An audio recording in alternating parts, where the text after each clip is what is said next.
Welcome to my lecture on Girish Karnad's play Tughlaq. I am Deepa Nair. I teach English literature at Sree Ayyappa College for Women, Chunkankadai.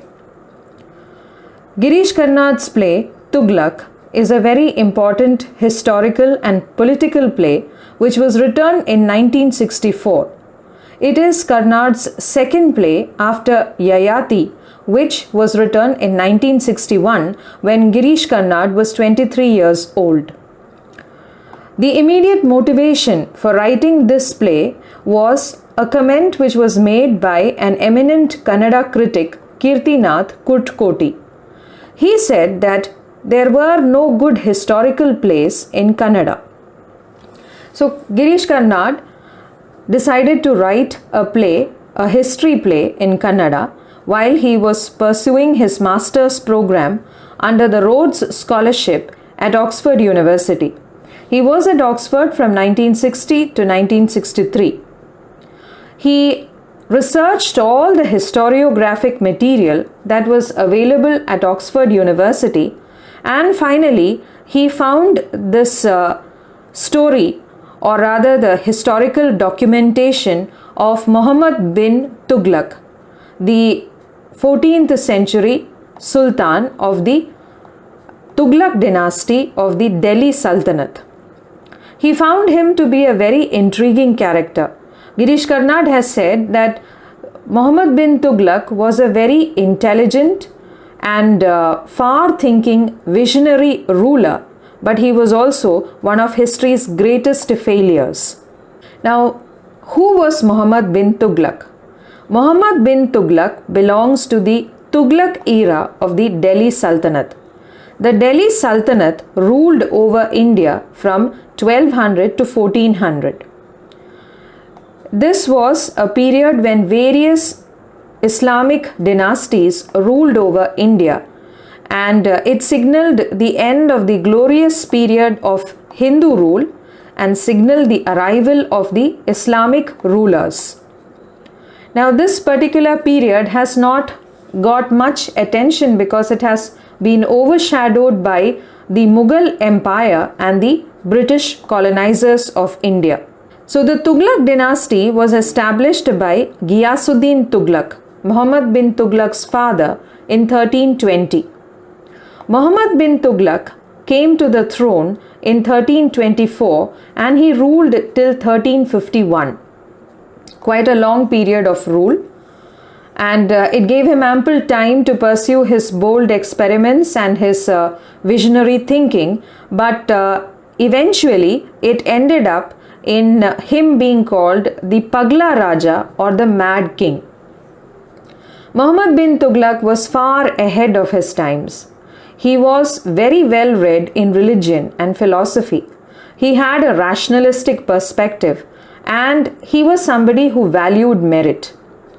The basic idea of his nationhood was that of promoting communal amity between the Hindus and Muslims, and this was one of the reasons why he was misunderstood by both the Hindus and the Muslims.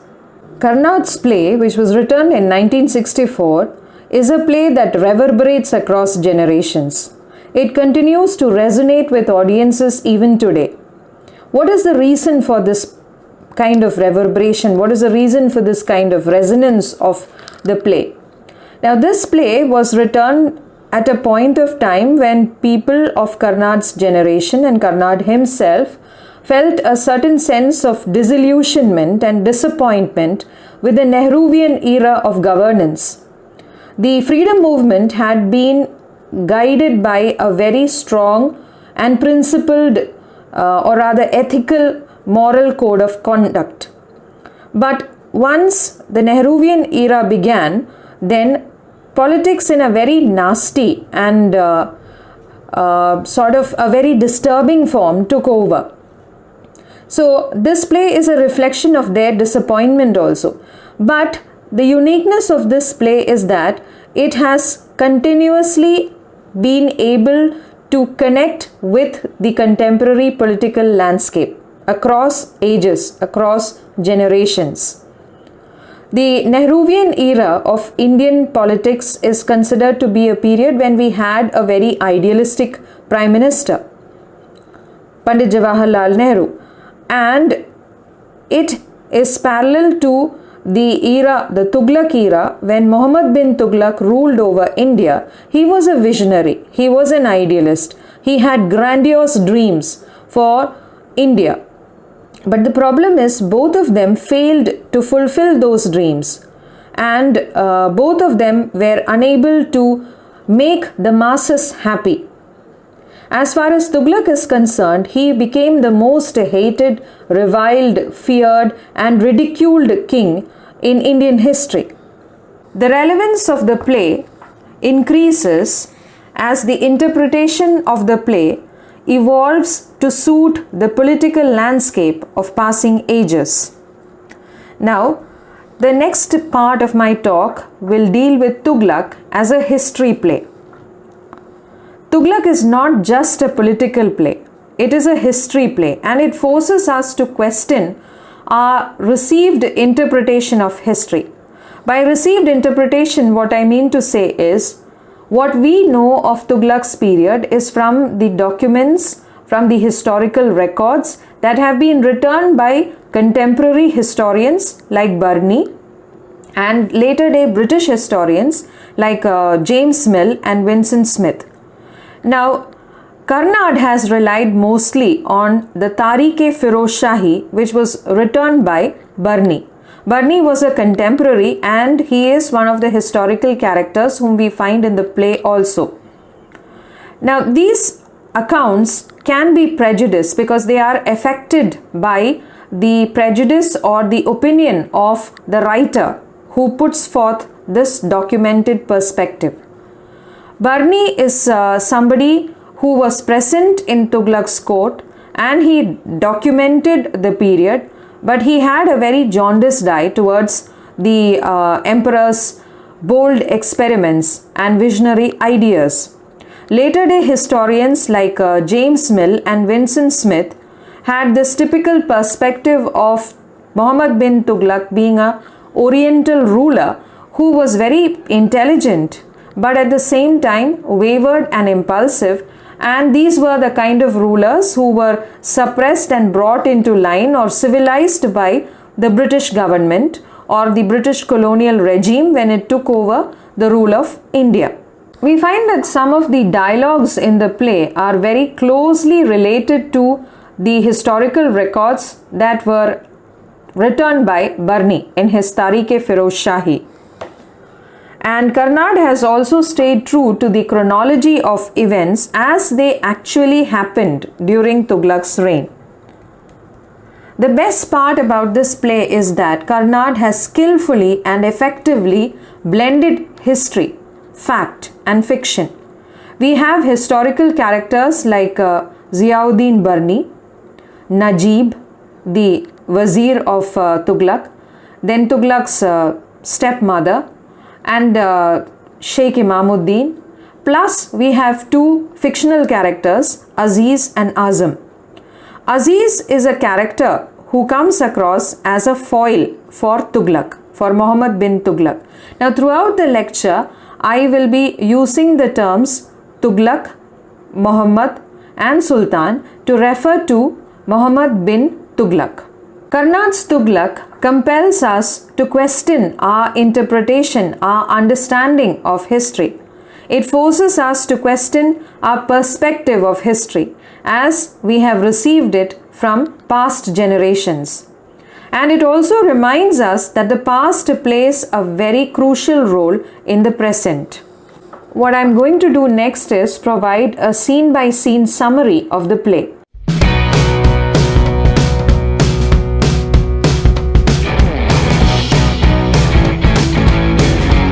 So I will begin with scene 1 of the play, which is set in the year 1327 AD.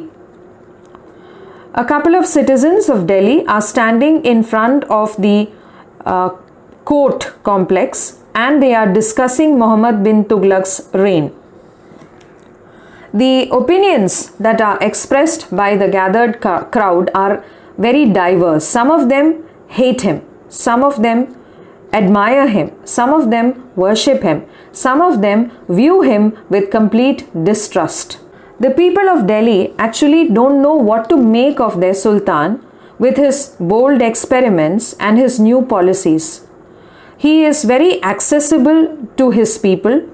He has insisted that the people of Delhi should be praying 5 times a day, and he has exempted the Hindu population from the jizya or the religious tax, which is a tax that is supposed to be paid by the infidels or the non-believers, and it is sanctioned by the Quran. The Muslims don't like the fact that the Hindus do not have to pay the jizya. The Hindus view the Sultan with distrust because he has exempted them.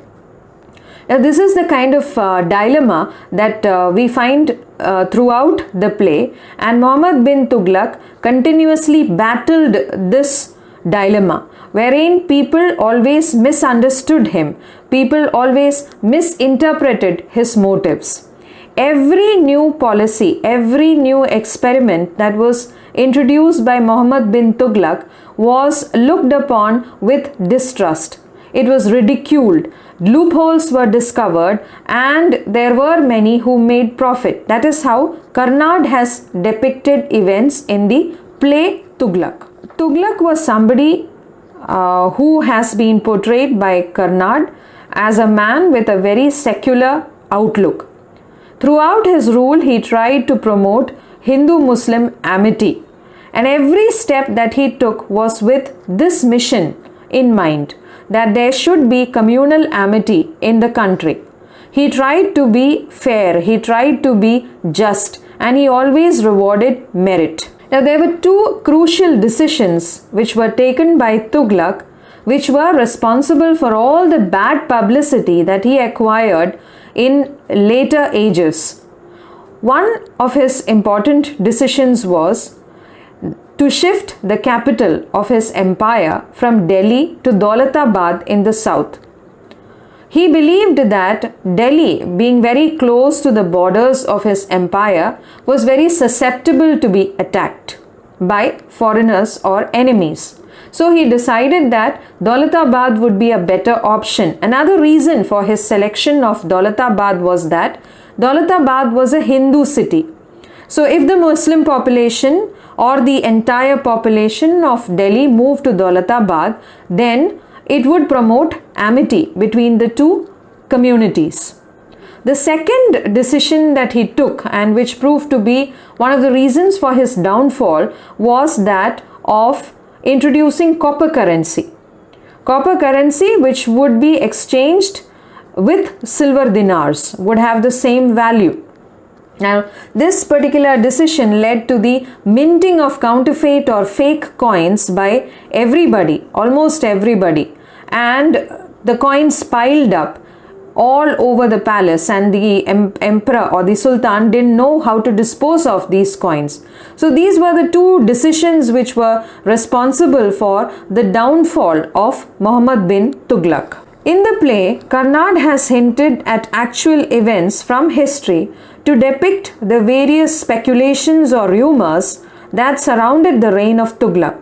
Now, in scene 1, we find that a group of people are discussing the various measures which were introduced by Muhammad bin Tughlaq, and there is also a speculation by the people gathered there regarding his involvement, Tughlaq's involvement in the murder of his father Ghiyasuddin Tughlaq and his brother.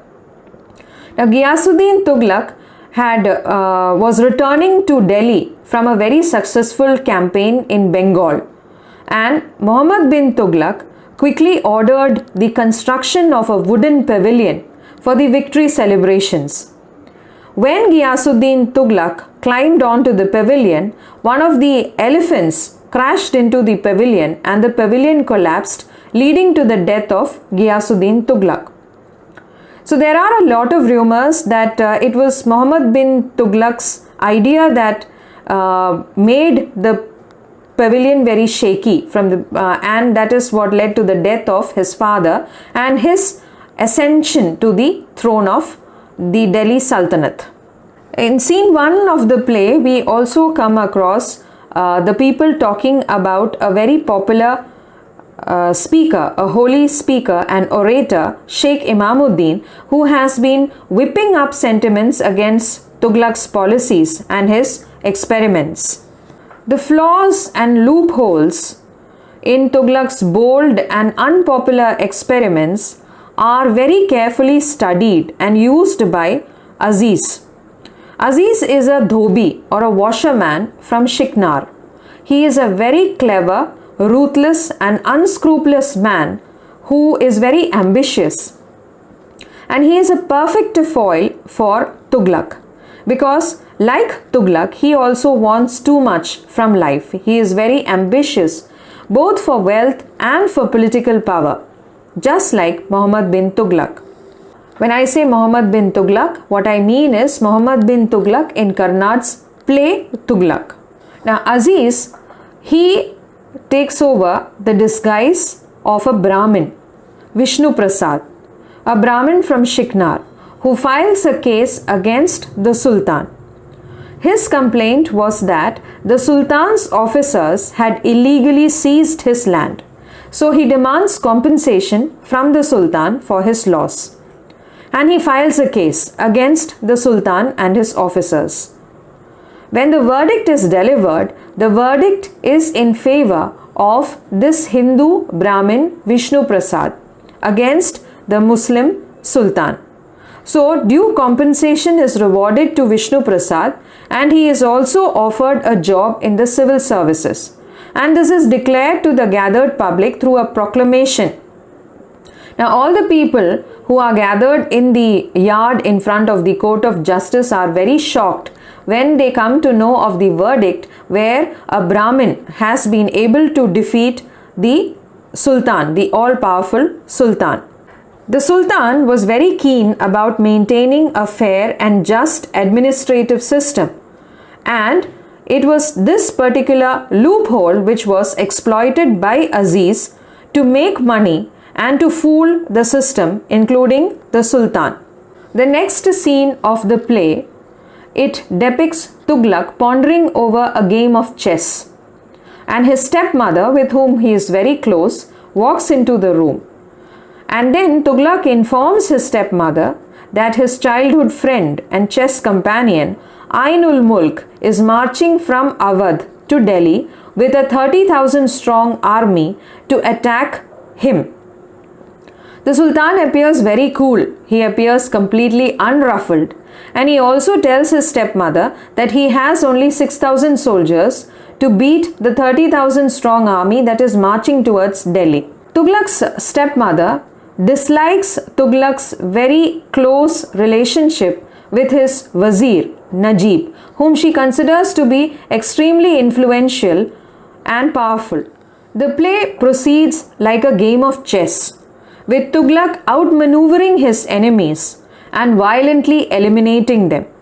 Najib Barni and his stepmother are his closest confidants, but it is Najib who warns and protects Tughlaq every step of the way. Ainul Mulk is one of his enemies. The other enemy that he has is Sheikh Imam Udine, and Sheikh Imam Udine is a powerful orator. He has been whipping up public sentiments against the Sultan.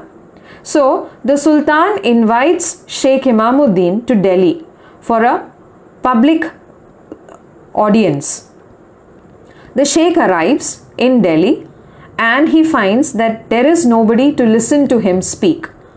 And the Sheikh is very surprised. The Sultan is there along with the Sheikh. Both of them talk for some time, and both of them resemble each other very closely. Actually, what has happened is Tughlaq has sent out his soldiers, and he has sent his soldiers to warn the people of Delhi that nobody should attend this public meeting conducted by the Sultan in honor of Sheikh Imam Udine. Sheikh Imam Udine is unaware of this particular betrayal by Tughlaq. Both of them talk for some time, and then Tughlaq manages to persuade Sheikh Imam Udine to don the role of his emissary and meet Ainul Mulk and plead with Ainul Mulk for peace. He says that his greatest motive is to ensure peace. Muslims should not be fighting each other, and he wants Sheikh Imam Udine to go to Ainul Mulk and negotiate peace with him. Sheikh Imam Udine agrees, but at the same time he does express his doubts to Tughlaq. He says, "I wish I could trust you more," which means that he does not trust Tughlaq, but he agrees to undertake the mission to meet Ainul Mulk and negotiate peace with him. Scene 4 of the play. Tughlaq had left for Kannauj with his army to meet Ainul Mulk's army. He had invited Shihabuddin, the prince of Sampan Sheher, to be in charge of Delhi while he was away from Delhi. The administration had been entrusted to Wazir Najib, much to the annoyance of Tughlaq's stepmother. The scene begins with Muhammad's stepmother asking Shihabuddin for information from the battlefield. There has been no news for a week. While they were talking, Ratan Singhs, Shihabuddin's adopted brother, arrives and is warmly welcomed by the prince. He announces that the Sultan is back in Delhi and he has gone to meet Wazir Najib. The stepmother becomes very vexed that he had not met her first. He had gone to meet Najib and discuss the state of affairs with him. Soon the Sultan arrives in the room and he informs the gathered people there about the death of Sheikh Imam Udine. Both Shihabuddin and Tughlaq's stepmother are very shocked to learn that Sheikh Imam Udine has been killed in the battlefield. Tughlaq also informs the others that he had let Ainul Mulk go free and had restored the rule of Awadh to him. The stepmother is shocked by Tughlaq's decision to free Ainul Mulk, who had declared war against him. The complexity and the enigmatic nature of Tughlaq's personality is evident in this particular scene. Tughlaq says that Ainul Mulk had been defeated in the war and he had been brought into Tughlaq's presence. As soon as Tughlaq saw Ainul Mulk, he sketched the chess problem on the ground and he also talked about the solution to the problem. Ainul Mulk immediately pointed out that the solution had flaws. The solution that had been provided by Tughlaq for that particular chess problem had flaws, and he provided an easier solution. This was something that impressed Tughlaq, and he decided to let go Ainul Mulk. Now, this is something that indicates the complexity of his personality. Everybody else gathered in the room is very surprised that he has allowed Ainul Mulk to go free, and he has also restored the kingdom of Awadh to him without punishing him. But Tughlaq has his own reasons and he does not explain it further. He also declares a state of mourning in honor of Sheikh Imam Udine. Scene 4 also reveals the inherent complexities in his personality.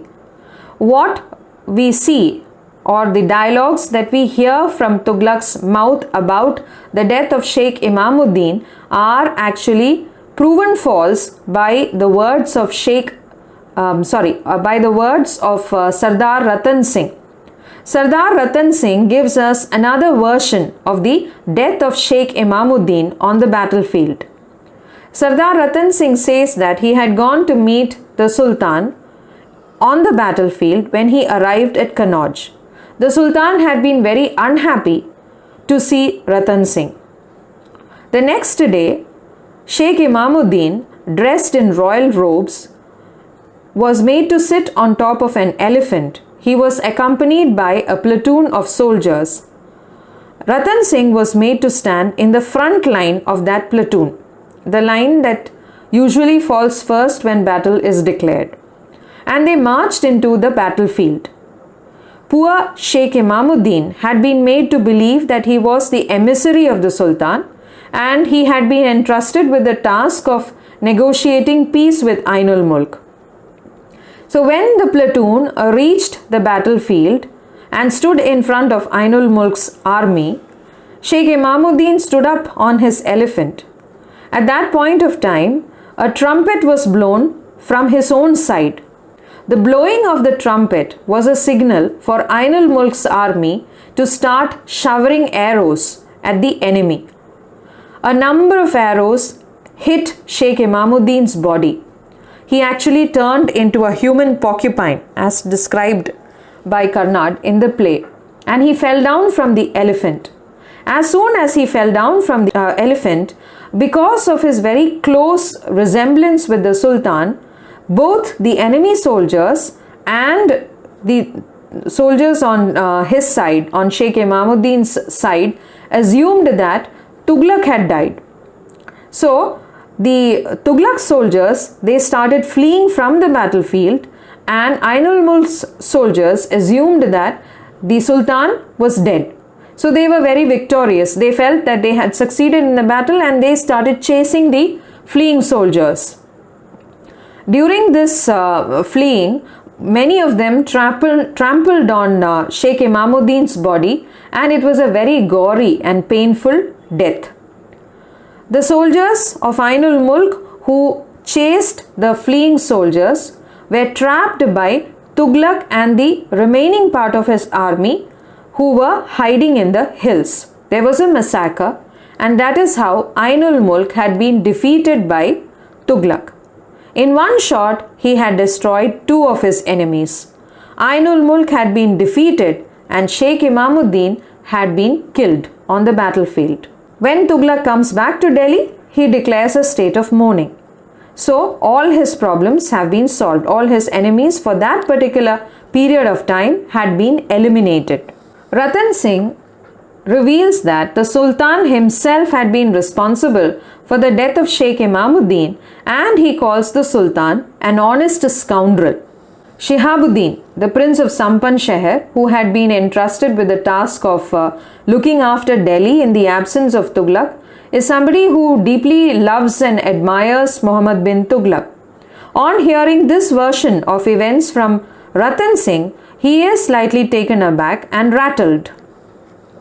He berates Ratan Singh that Ratan Singh has always hated Tughlaq despite all the measures undertaken by Tughlaq in favor of the Hindus.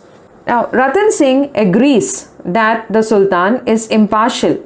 He points out that the farmers in the Doab region, the Doab refers to the fertile alluvial plain which is between the Ganga and the Yamuna. He says that the farmers, both Hindus and Muslims, who used to cultivate the land in the Doab region, were starving. They had to pay so many taxes to the Sultan that they didn't have money to pursue their agricultural activities, and most of them were starving.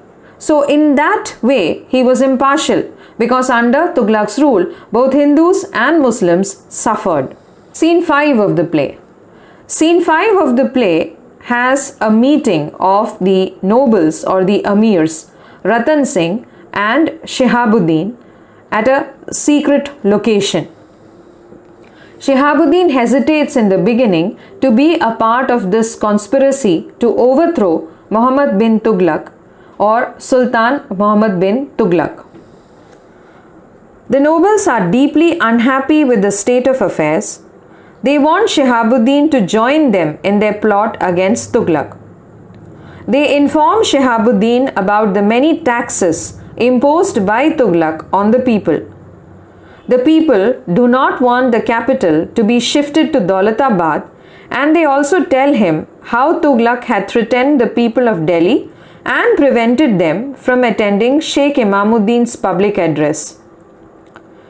Shihabuddin is compelled and persuaded by everyone present to join the conspiracy against Tughlaq. Shihabuddin is in a dilemma because he admired Tughlaq. Shihabuddin had adopted Ratan Singh as his brother because his father had been responsible for the murder of Ratan Singh's father. Moreover, Shihabuddin's father had usurped Ratan Singh's kingdom also. Shihabuddin had tried to make amends for this ghastly act by adopting Ratan Singh as his brother and trusted friend. In this scene, we find Ratan Singh explaining how the conspiracy or the murder attempt will work out. He says that there is a meeting of the Darbare-Khas which is scheduled the next Tuesday. So all the amirs and the nobles will visit the Sultan at his palace for the Darbare-Khas. And because prayers are held 5 times a day as proclaimed by the Sultan, there will be a call to prayers. While the prayers are going on, all the soldiers, all the Muslim soldiers will be unarmed, including the Sultan himself.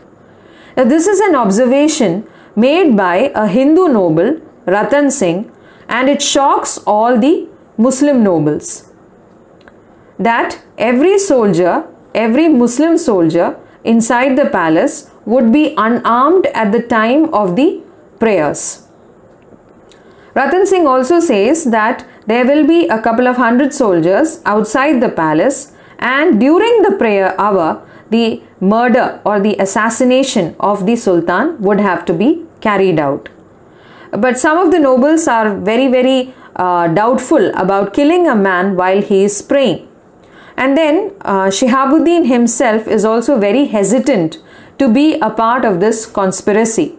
And he keeps asking Ratan Singh, must we do this? Must we kill the Sultan? So this is how this particular scene ends. Scene 6 of the play.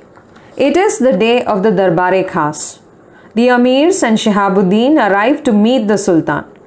The Sultan, Najib and Barni are present in the room.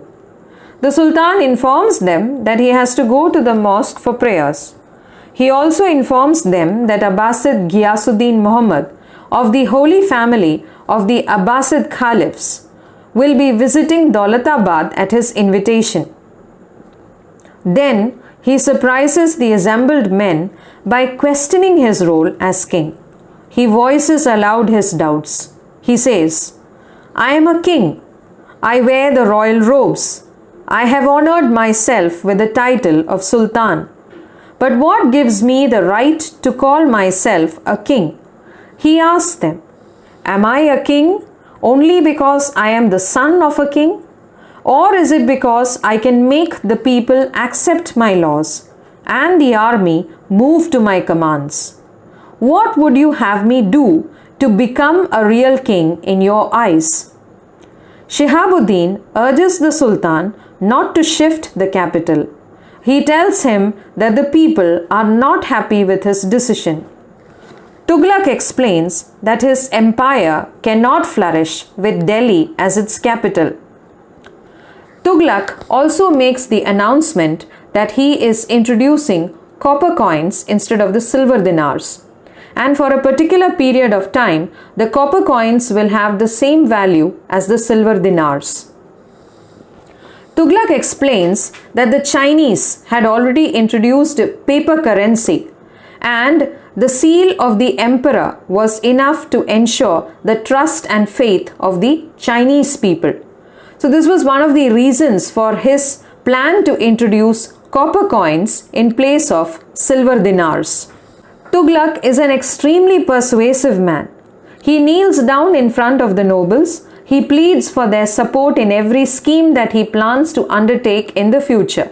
The nobles are actually taken aback. They are surprised by Tughlaq's quick moves. The call for prayers is heard and Muhammad begins praying. Shihabuddin and the amirs pull out their daggers to kill the Sultan.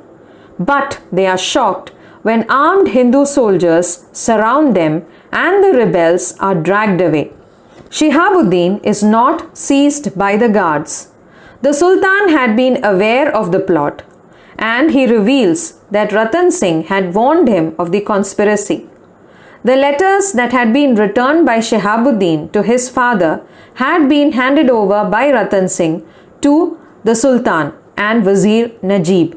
So, the conspiracy had already been betrayed by Ratan Singh, the trusted and adopted brother of Shihabuddin. Muhammad tells Shihabuddin that he had liked him and trusted him. Then he stabs Shihabuddin repeatedly, and his frenzied attack horrifies the battle-hardened soldiers who are holding on to his body. Tughlaq tells Najib and Barni that Shihabuddin's father must be informed that there had been a deadly attack on the Sultan, and Shihabuddin had been martyred in his attempt to save the life of the Sultan. The funeral of Shihabuddin would be a grand event, and his father was to be invited and treated with due honor and respect at the funeral. Tughlaq continuously plotted, planned, and outsmarted his enemies.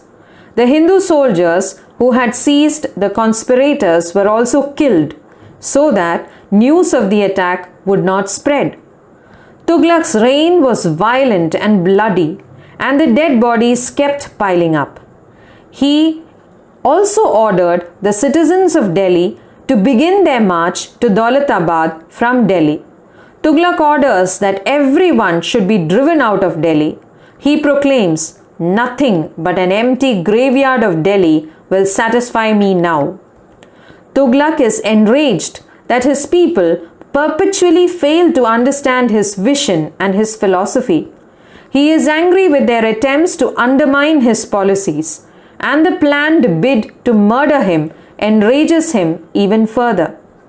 He orders a complete ban on prayers and announces that the people must immediately start moving from Delhi to Daulatabad. Coming to scene 7 of the play. This scene depicts a camp on the long and difficult road from Delhi to Daulatabad. Aziz has taken over the role of an officer of the Sultan's government.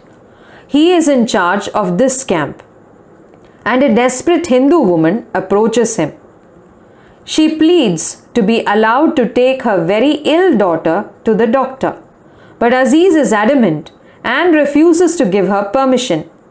This scene depicts the suffering and the pain of the people of Delhi who have been forced to make the move to Daulatabad. Many died on the road, and the corpses were left on the road. A family of 8 arrives at the camp, and the man informs that he had been delayed because he had buried unclaimed bodies lying on the road. He informs Aziz that his job in Delhi had been to guard the dead bodies of all those who had been killed by the Sultan. He was supposed to guard them for a week until the family members came, paid for the bodies, and took them away. But many a time, the relatives tried to steal the bodies so that they would not have to pay money for the dead bodies. The family walks off to rest in a tent allotted to them, and Aziz begins plotting a career in politics. He dreams of power and riches and has resolved that his next step is to make counterfeit or fake coins. He wants to make it big in the corridors of power. Scene 8 is set in the year 1332 in the Daulatabad fort. The scene depicts the conversation between 2 sentries. The older man lost his entire family on the journey to Daulatabad, and he yearns for Delhi. While they are talking, a visibly disturbed Tughlaq arrives on the ramparts of the fort. His grandiose dreams and visions have been shattered. The people are unhappy, and the legacy he dreamed of is lost. He tells the young 19-year-old sentry that he himself had supervised the construction of the Daulatabad fort when he was 21 years old. He says, "I supervised the placing of every brick in it, and I said to myself, one day I shall build my own history like this, brick by brick." But his dreams had crashed to the earth. He spent sleepless nights, and nothing gives him comfort any longer. He summons Barni and tells him of the many problems he faces. There are several uprisings against him in different parts of the country. The Doab is reeling under a drought. The making of fake or counterfeit coins flourishes in every home. There are only 2 people he can trust. One is Ainul Mulk and the other is Shihabuddin's father. Muhammad is a deeply troubled man, and Barni reminds the Sultan that once upon a time he was a man who believed in love, God, and peace. Now he has become somebody who tortures and executes people on the slightest suspicion, and that there is far too much violence and bloodshed in his kingdom. Muhammad is deeply concerned about the legacy he will leave behind. He is deeply hurt that his subjects will call him Mad Muhammad. He believes that he has something to give his people and that it must happen before he dies. While they are talking, they are informed of the murder of Wazir Najib. Scene 9. This scene depicts Aziz and Azam in the role of highway robbers, hiding in the hills. Aziz is very unhappy with his new profession, where he has to rob, run, and hide. He says one should be able to rob a man and then stay there to punish him for getting robbed. That is called class. That is being a real king. Meanwhile, Aziz and Azam are waiting for their crony Karim. Karim had been entrusted with the responsibility of kidnapping a Turkish merchant. But he had caught and brought the Sultan's honored guest, Ghiyasuddin Abbasid. Ghiyasuddin Abbasid is a pompous and dull man who had been living in Arabia in a not very comfortable situation. The Sultan's invitation had been a lifesaver for him, and he confirms that it was his first trip to Daulatabad. Aziz manages to confirm that Ghiyasuddin was not known to the Sultan, and he creates doubt and suspicion in the mind of the poor man about the Sultan's sanity. Aziz subtly questions him and learns that Ghiyasuddin carries a letter from the Sultan and also the Sultan's ring in order to identify himself to the Sultan. Aziz plans to go to Daulatabad in the guise of Ghiyasuddin Abbasid. He has already sensed that the Sultan has some scheme in mind involving Ghiyasuddin. So, Ghiyasuddin is murdered by Aziz and Azam, and Aziz very coolly dons his robe and takes on the disguise of Ghiyasuddin Abbasid, the great grandson of the Caliph and Sultan Muhammad bin Tughlaq's honored guest. Coming to scene 10 of the play. Scene 10 of the play has counterfeit coins piling up in the Sultan's palace, in his gardens, all over the place. The Sultan's stepmother is very worried that he has permitted the people to exchange copper coins in place of silver dinars. The economy is in a bad shape. The Sultan has been harassing and hounding the nobles, the amirs and their families to find out the murderer of Wazir Najib. He says that he will continue hounding them, he will continue threatening them and using violence against them until he finds the murderer of his trusted friend and his trusted Wazir Najib. The stepmother confesses that she herself had been responsible for poisoning Najib. And when she makes this very startling revelation, Tughlaq is shocked. He is surprised because the three most important people in his life were Barni, Najib, and his stepmother. He taunts her. He tells her if she had believed that because he loved her, she would not be punished by him for committing such a heinous act. The stepmother is shocked. She knows that she is in a very dangerous situation. The Sultan is agitated. He is enraged by his stepmother's betrayal, and he gives her a most cruel punishment. He calls upon the soldiers to seize her, and he proclaims that she shall be stoned to death in public. Despite the stepmother's urgent plea for a little mercy from Tughlaq, Tughlaq does not relent. After his stepmother has taken away from the chamber, he starts praying. He feels guilty for the cruel punishment that he is about to mete out to his stepmother. He does not find any support, any succor, or any comfort in praying. He has stopped praying for some time. Not only has he himself stopped praying, he has also banned prayers in his kingdom for the past 5 years. That is, after the move to Daulatabad had been made. Meanwhile, Aziz, in the guise of Ghiyasuddin Abbasid, enters Daulatabad with Azam and a huge entourage. Scene 11 is set in the plain outside Daulatabad fort. The Sultan has allowed people to pray, and he has allowed this probably in honor of the Caliph's heir. No one wants to pray as the country is reeling under severe food shortage and a famine. Aziz is immediately recognized by the poor Hindu woman who had lost her child, and she tries to reveal the truth, but her husband prevents her from doing so. Tughlaq comes out of the palace and welcomes Aziz and falls at the feet of Ghiyasuddin Abbasid, or Aziz, in disguise. The assembled crowd is enraged with the Sultan and his failed policies. As soon as the Sultan and his honored guest enter the palace, rioting breaks out in the city. Hunger and disillusionment has made the people angry. Scene 12 of the play presents a very grim picture of Daulatabad. The riots have been going on for a week and dead bodies are piling up. Azam reveals the scary scenario to Aziz. He had left the Daulatabad fort through a secret tunnel, and the sights he had seen in the riot-torn city terrified him. He persuades Aziz to leave the palace. Aziz is unaffected.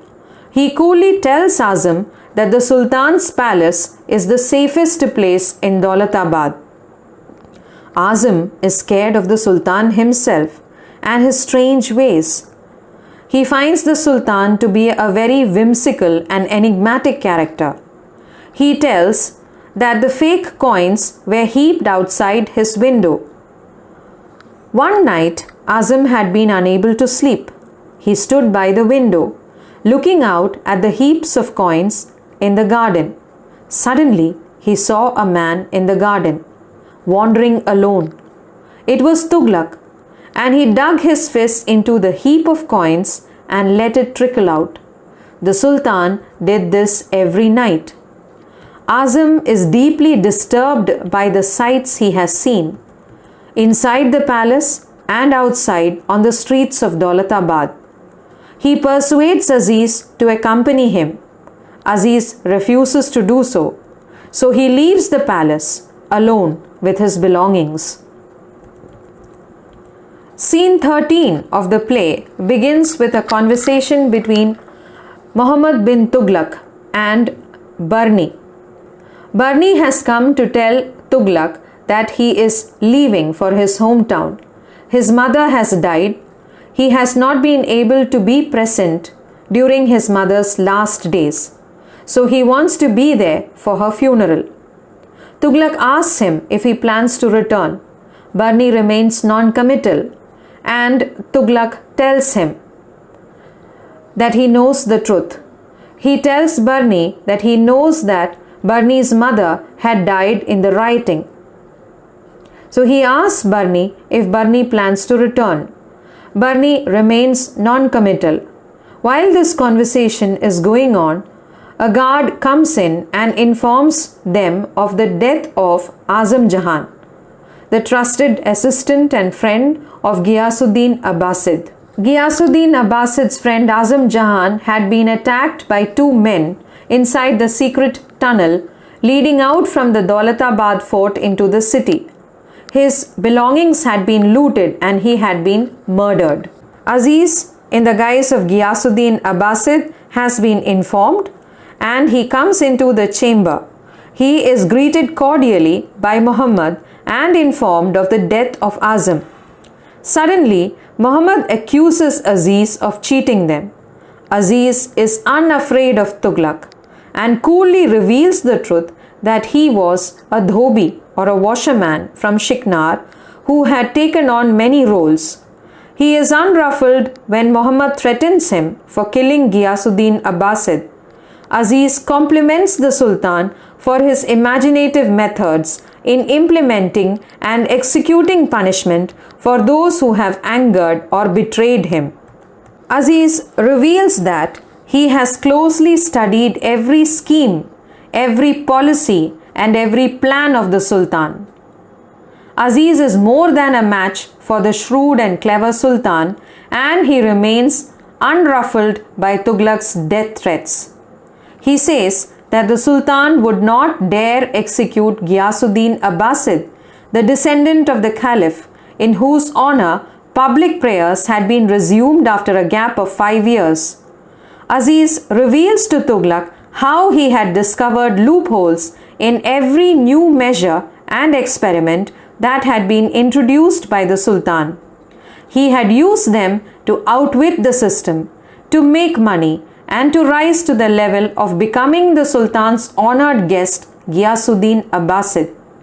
Aziz informs the Sultan that he had taken the role of Vishnu Prasad, the Brahmin who had filed a case against the Sultan and been granted compensation and a job. When copper currency had been introduced, he had been involved in making fake copper coins. After profiting from that venture, he had gone to the Doab to buy land for farming. Muhammad realizes that Aziz had got land at cheap rates in the Doab, and he had also collected the subsidy provided by the Sultan for the famine-struck farmers. When that plot had been discovered, he had fled to the hills and become a robber. Aziz informs the Sultan that he had then joined the Sultan's officers in tracking down criminals and shifting the dead bodies of all the rebels who had been executed by the state. He had been involved in stuffing dead bodies with straw and exhibiting them on poles. Aziz admits that he had killed Ghiyasuddin Abbasid and had cheated the Sultan. He says that he was the Sultan's most devoted disciple, and the enraged Sultan shouts at him. Aziz is more than a match for the Sultan. And to the Sultan's question as to what punishment should be given to him, he very coolly replies that he should be made an officer of state. The Sultan tells him to quietly slip out of the role of Ghiyasuddin Abbasid without anyone knowing that he had outwitted Tughlaq himself. He is ordered by Tughlaq to go to Deccan and join as an officer under Khusro Malik. Barni is shocked that the Sultan has allowed Aziz to escape without punishment. Tughlaq explains that Aziz was somebody like him. Muhammad reveals that he had been invited by Ainul Mulk to his kingdom to wait out the period of the drought and the famine.